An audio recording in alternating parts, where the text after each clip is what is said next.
रूस यूक्रेन के कई बड़े शहरों पर कब्जा कर चुका है और उसकी सेना लगातार राजधानी कीव की ओर बढ़ रही है।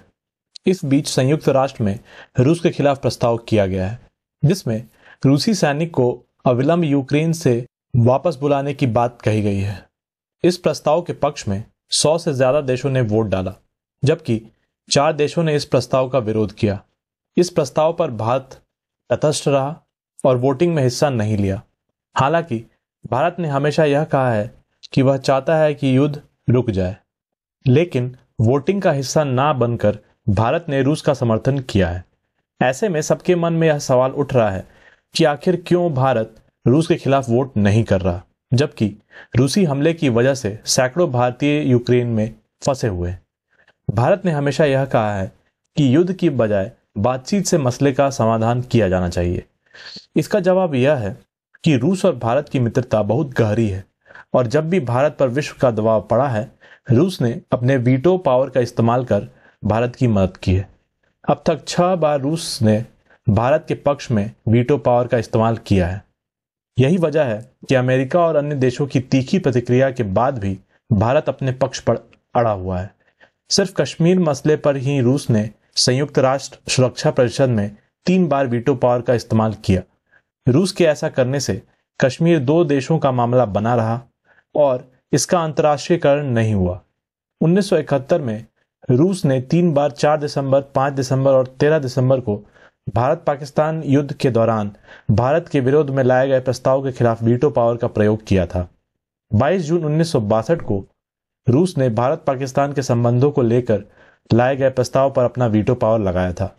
1957 में भी कश्मीर मुद्दे को लेकर भारत पाकिस्तान के संबंधों पर संयुक्त राष्ट्र में प्रस्ताव आया था, जिस पर वीटो लगाकर रूस ने भारत का समर्थन किया था और कश्मीर के मुद्दे का अंतर्राष्ट्रीयकरण होने से रोका था। इसके अलावा गोवा की मुक्ति के समय भी रूस ने भारत का साथ दिया था। दिसंबर 1961 में जब भारत ने गोवा को मुक्त किया और पुर्तगाल के खिलाफ कार्रवाई की, तो रूस भारत के साथ खड़ा था और उसने इस वक्त भी अपने वीटो पावर का प्रयोग कर भारत की मदद की थी। अगस्त 2019 में भारत ने जब कश्मीर से आर्टिकल 370 को हटाया और राज्य का विभाजन किया, तो पाकिस्तान ने संयुक्त राष्ट्र में मामला उठाया था। उस वक्त भी रूस ने भारत का समर्थन किया था। रूस भारत का पुराना सहयोगी रहा है। वह हर विपरीत परिस्थिति में भारत के साथ खड़ा रहा है। ऐसे में जब आज उसे भारत की जरूरत है, तो हम उसके खिलाफ कैसे जा सकते हैं? वह भी तब जब हम सभी यह जानते हैं कि यूक्रेन विवाद अमेरिका की देन है। यूक्रेन में नाटो की सेना की तैनाती के बाद अमेरिका जब चाहेगा रूस के फॉरेन ट्रेड को अवरुद्ध कर सकता है। यूक्रेन का साथ रूस की सुरक्षा के लिए बेहद जरूरी है।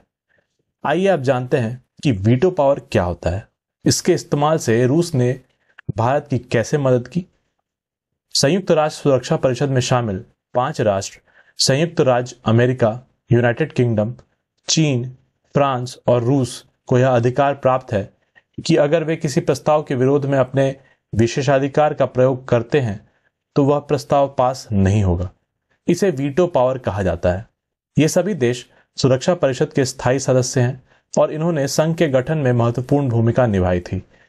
संयुक्त राष्ट्र में रूस ने सबसे अधिक 120 बार वीटो पावर का इस्तेमाल किया है, जबकि अमेरिका ने 82 बार, यूके ने 29 बार तथा चीन और फ्रांस ने 16 बार वीटो पावर का इस्तेमाल किया है। आज की इस न्यूज में बस इतना ही। अगर आपको ये वीडियो पसंद आया हो तो प्लीज इसे लाइक कर दें और हमारे चैनल को सब्सक्राइब करें। तो मिलते हैं अगली वीडियो में, तब तक के लिए धन्यवाद।